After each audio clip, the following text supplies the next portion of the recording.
Hello guys! Samahan niyo po ako kung ano po ang laman ng pamamahay na ito. Itong bahay na ito ay lumang bahay ko sa probensya ng Escalante City. Ayan guys, dahil sa tagal-tagal ng panahon na hindi ako nakauwi, ang laman ng bahay na ito ay puno ng basura. Naku, 5 years ha. Nagpatayo lang ako ng bahay sa farmhouse pero walang linis-linis. Kaya tunghayan natin ang sa loob nito. Pero bago tayo magsimula, ayan, please don't forget to subscribe, click the notification bell, and of course, share, comments, and of course, enjoy watching my vlog. So ngayon guys, itong bahay na to ay una kong ipinatayo dahil sa noong mga year 2020 at 2020 ay wala pa akong bahay na maisip. Kaya sabi ko sa sarili ko, kailangan kong magkakaroon ng bahay na kahit nasa farm lang. So ngayon, ang ginawa ko guys ay nagpatayo nga ako ng bahay sa farm lang. Ayan guys, dahil sa walang umuwi ngayon, ayan ang ginawa namin ay nagpalinis na lang po ako ng bahay namin. Ayan. So itong bahay na to ay unang remembrance ko na sahod galing sa ibang bansa. Kasi nga, pag uuwi ako ay diretso ako sa Bacolod dahil nga wala pa akong nabili na lupa. So doon ako nagpatayo sa biyanan ko para sa ganun, libre lupain lang siya. At anytime makapagpatayo tayo kahit walang engineer or architect man. So ako po ang naging architect ng bahay na ito. So dahil sa drawing ko, ayan, gawa ko rin. Pero hindi naman perfecto kasi nga dahil wala ako, so hindi mo talaga matyansya kung ano kalaki yung bahay.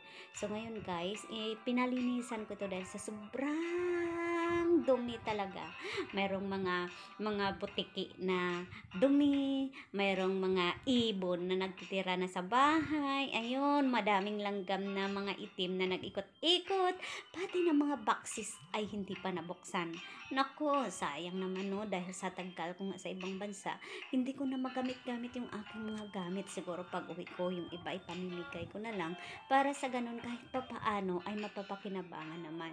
Kaya guys, ayan, may nutusan po ako yung sister-in-law ko dahil mabait naman at masipag.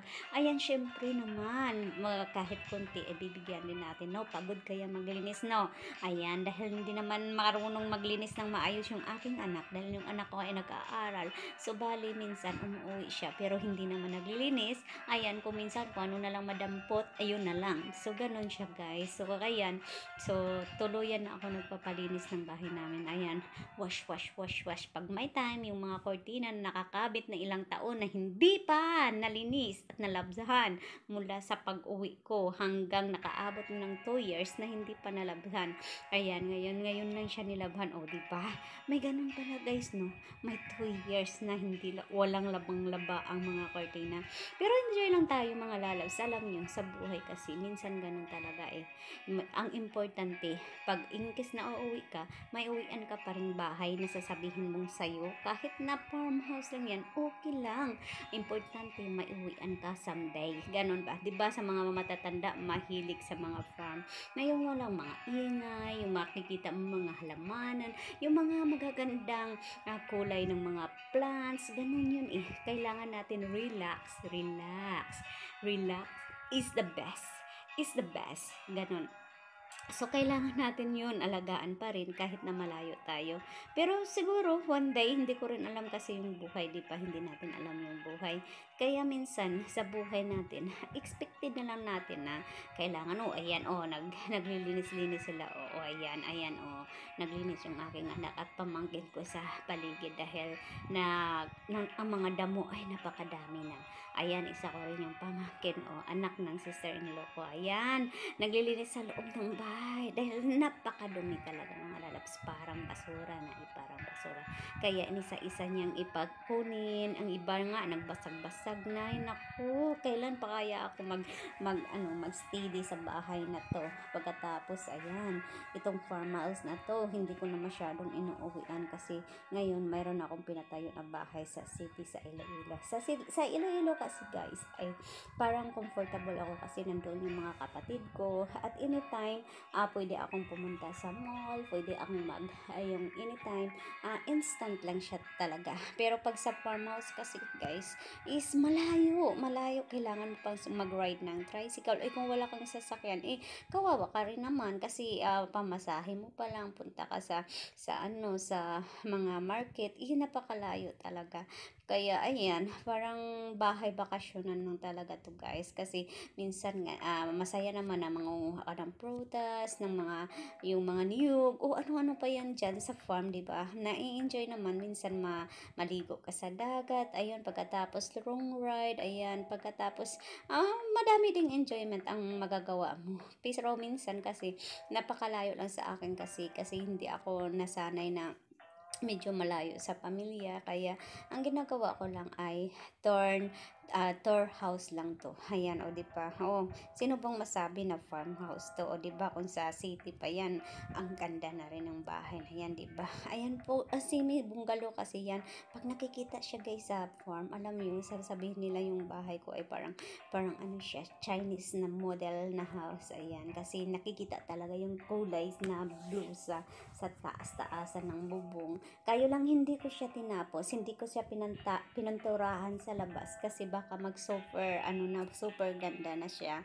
Tsaka hindi ko siya nilagyan ng bubong sa kisame kasi alam ko one day ay hindi din ako dyan titira, sayang na naman. Kaya ayan, yung okay na yan, may isang kwarto, may isang sala, mayroong balcony, at saka of course may kitchen. Yung kitchen ko guys ay ginawa ko sa made of bamboo kasi pag kumain kasi sa kitchen, at least yung hindi siya mainit, yung open yung wind, at saka parang relaxing lang siya, at saka yung alam mo na parang ano lang, yung ang init ay lumalabas lang siya kasi nga bamboo, made of bamboo. Pero dito sa loob naman ay puro sementado, tiles na rin, at saka nilagyan ko siya ng mga rehas sa loob para in case ano lang, at saka ganun talaga yung parang design ko lang talaga na maglagay ako ng grills sa bahay.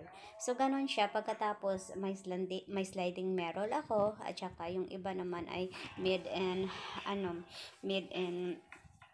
basta sliding mirror o ano dyan, may glasses dyan, at saka yung iba kong gamit ay nandyan din siya. Pero hindi naman nakakasawa pag dyan ka magstay guys, kasi sa paligid pa lang ay marami ng pananim. Mayroong mga mangga, may mga servelias, may mga lubi, may mga jackfruit, mayroon namang mga, alam niyo, ang dami mong makukuha. Pagkatapos yung mother-in-law ko ay palaging nagtatanim ng kasaba, kamuti, mais, kung ano-ano pa, mga gulay. Ang dami talaga guys. Kaya nakakatuwa naman talaga kung tumira ka sa farm kahit na hindi ka na kailangan bumili ng mga gulay-gulay. Kaya ayan tingnan mo sila ala, linis pa tingnan mo. Yung kulay ng wall ko is yellow po yan, yellow white siya. At saka nilagyan siya ng door paint na kulay blue. Kasi mahilig ako sa blue guys, pero yung asawa ko kasi mahilig sa yellow. Kaya ayan ang nangyayari, combination na naman, di ba? Combination is real to everyone. Kaya ayan, napakasipag talaga nila. Buhat doon, buhat dito. Ayan, linis pa more. Akala mo, ayan walis. Nako. Pero pag ako uuwi guys, alam niyo ba, pag uuwi ako sa Pinas, alam mo ba, buong katawan ko, buong araw, naglilinis ako sa bahay na yan. Hindi ko talaga matatapos. Siguro 2 days, matatapos ko, or 3 days. Kasi nga lahat, kinakalkal ko, pati laman ng box, kinakalkal ko yun. Mamaya ibibigay ko, pagkatapos, maibabalik na naman ako sa box. Ayan, nako, hindi talaga magamit-gamit. Kasi nga, dahil sa malayo ako, kaya ayan, wala talaga akong magawa. Ayan pinagbuksan na nila yung laman ng cabinet kasi nga sa sobrang dami ng dumi. Pero very thankful na din sa kanila na kahit pa paano ay nalinisan yung bahay. Then ayan, kahit na sa 1 buwan o 2 buwan man yan, pero pag 1 month to 2 month talaga guys, nako, ang dami ng dumi kasi yung bahay namin, tirahan po siya ng tuko, pagkatapos tirahan siya ng butike, pagkatapos tirahan din siya ng mga ibon, Pagkatapos tirahan siya ng itim na langgam. Naku, ang swerte-swerte naman ang bahay na yan, no, 'di ba? Kasi yung mga lahat ng mga sinabi ko yan ay mga swerte ko yan siya.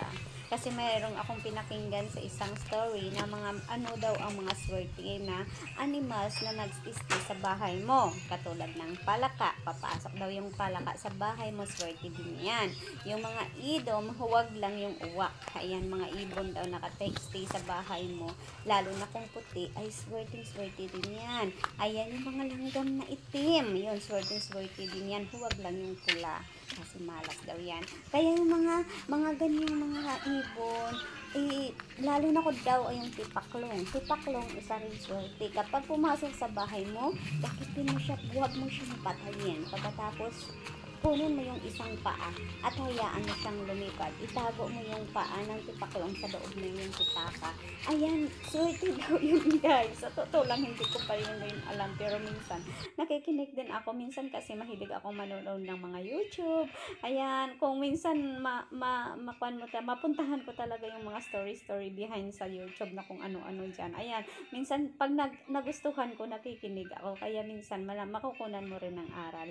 Kaya minsan mga lala, tuloy lang po ang buhay, think positive. Ayan, kung hindi mo na importante or hindi mo magamit yung mga gamit, ipamimigay na po natin. Ayan, para sa ganun mapapakinamagan naman kaysa masira sa gilid. Kaya one day, pauwi na ako sa amin. Ayan, ipamimigay ko na rin yung iba dyan. Lahat na alam mo yung mga damit ko na hindi ko na nasuot na ang babago pa, ipinamigay ko din sa kanila. Pero mayroon pa rin naiwan ang daming-dami. Ay, naku, sabi ko, ahanin ko na lang talaga yung mga gamit. O, tingnan mo, may mga TV sa loob ng bahay. O, sa loob ng box, may mga oven, sa mga plato na ang gaganda at gagara. Pero wala, hindi pa rin siya nagamit. Kaya, ewan ko, Lord. Kaya tinitiis ko one day, magagamit ko rin yan at balang araw, darating din talaga ang araw na ang lahat ng ito ay mapapakinabangan ko. Ayan, o tingnan mo, dumi-dumi, di ba? Tagal-tagal naglinis eh. Ayan. Ayan. Pati yung bed walang labang-laba. Siguro nung umuwi pa ako natulog. Pagkatapos, ayan, tsaka pa nila ulit malalabahan.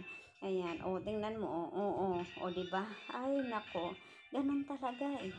So, no choice tayo mga lalab, lalo na kung sa ating mga OFW. Ayan, advice ko lang po, magpatayo na tayo ng sariling bahay natin, yung kung saan yung gusto mo talagang istihan. Huwag kang magpatayo ng bahay na madami. Katulad sa akin, yung bahay ko ay meron akong bahay sa mother place ko.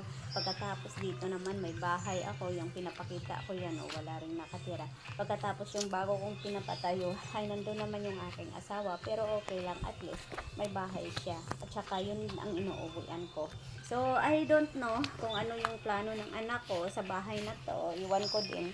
Kasi siya lang naman yung may alam dyan. Ayan, kaya pinatayo ko lang dyan para bahay bakasyonan. O, diba? Ang malinis-linis na talaga ng ating surrounding. Ayan, o, diba? Sa kabila yan, guys, is ang sa sister-in-law ko na bahay. Kaya, ayan, o, diba? Ang galing-galing, no? Linis-linis na talaga, guys. O, saan kayo niyan? O, diba? Hindi nga ako napapagod sa kakasalita eh. Kaya ito, ikot. Ito yung tinatawag kong kusina. Parang open bamboo lang siya. O, diba? Malamig. Mas masarap pang matulog sa bamboo kaysa simento. Ayan. O, diba? Malinis na siya, guys. Ayan. Linis na siya talaga. O, diba? So, madali lang pala, guys. Siguro mga 4 hours or 3 hours nilang natapos yung gawaing bahay. Ayan, di ba? Dito sa likod mayroon ding laman. LBC box, nako, napakadami talaga. Ay, nako. Sino kayong gagamit nito, no? Sige lang, one day. Pag blessed by the God na bigyan niyo na ako ng mahabang buhay at saka ma-enjoy ko pa yung life ko pag uwi sa Pinas. Ayan, diba? Malinis na. Parang fresh na fresh talaga ang loob ng bahay kasi malinis na ang lahat ng sulok. Ayan. Ang ganda ng grills, diba? Diba? Ganito yung aking farmhouse, mga lalab. Farmhouse ni Frog, si Joy. Ayan, yung mga TV hindi na naggamit pero umaandar pa rin yan. Ayan, o, di ba, oops, oops, o, di ba, di ba, may mga dividers pa ako, pagkatapos may mga magagandang ano dyan, nilalagay, Hay, buti na lang, nandyan pa sila, nag-aantay. Ayan, sa dami ba naman ng dekorasyon na hindi ko magalaw-galaw, ayan, di ba, sige lang, one day, maging okay din ang lahat, di ba. 'Di ba farmhouse lang pero maganda naman siya, Ah, sementeryo 'yan lahat, guys. Then pagkatapos itong salamin, ang ganda talaga 'tong salamin na 'to. Ayan, one day kunin ko 'yan, dadalhin ko sa Iloilo City. Ayan, 'di ba? Mm. 'Di ba? Mm. 'Di ba? Galing pa 'yan sa ibang bansa yung mga gamit ko na iba. Kasi ano, kasi pinagbibigay sa akin. Ayan, yung mga upuan galing pa ng ibang bansa. Ayan, malinis na, 'di ba? So, ang ganda din pala ng design ng bahay ko sa farm kaysa sa city. Alam mo, mas maganda pa tong sa farmhouse ko. Kasi parang liwanag na liwanag. Yung sa city ko, mainit. Mainit daw. Ayan. Kaya, 'di ba? Salamat sa naglilinis ng aking bahay. Sana po gabayan po tayo at lagi po namang maayos ang ating buhay. To all listener in my channel, God bless us everyone, and always remember, see you first the kingdom of God and His righteousness, and all these things shall be added unto you. Because without God, we are nothing. Matthew 6:33. Laging pa po nating uunahin si Lord sa ating buhay dahil ang lahat ng iyon ay susunod lamang. At kailanman ay magiging masaya tayo at ang ating pagmamahal sa isa't isa ay mangimbabaw. Kaya enjoy mga lalab, and see you again in my next video. Ayan. 'Di ba? Maganda yung aking paligid ay malinis na. Ayan. God bless, God bless. See you everyone. And Praxi Joy Lazada. Bye, bye, bye. Yahoo!